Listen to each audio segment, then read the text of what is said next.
कही द भैया भौजी से गवनवा नाही जाइबे। कही द भौजी भैया से गवनवा नाही जाइबे। कही द भैया भौजी से गवनवा नाही जाइबे।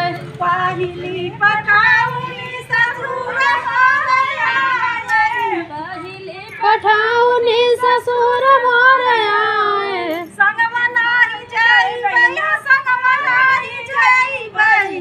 अरे कही द भौजी भैया से गवनवा नाही जाइबे। कही द भैया भौजी से गवनवा नाही जाइबे।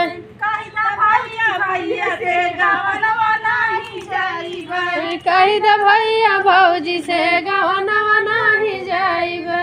दूसरी पठाउनी भसुर मोर आए। दूसरी पठाउनी भसुर मोर आए। अरे संगवा नाही जाइबे, संगवा नाही जाइबे।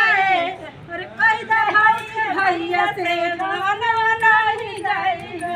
कही द भैया भौजी से गवनवा नाही जाइबे। कही द भौजी भैया से गवनवा नाही जाइबे। कही द भौजी भैया से गवनवा नाही जाइबे।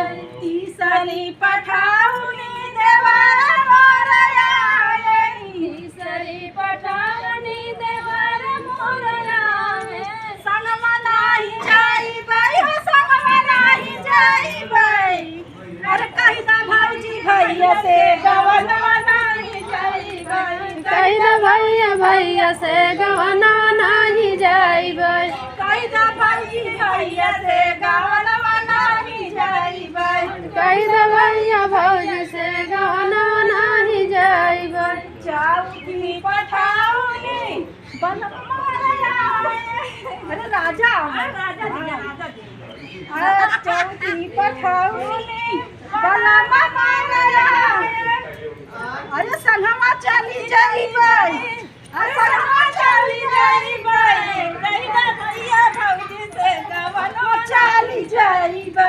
कही द भैया भौजी से गवनवा चली जाइबे। कही द भैया भौजी से गवनवा चली जाइबे। उनके साथे जा थोड़ा धाम का सही बात है, एकदम बिल्कुल सही कहा दिया।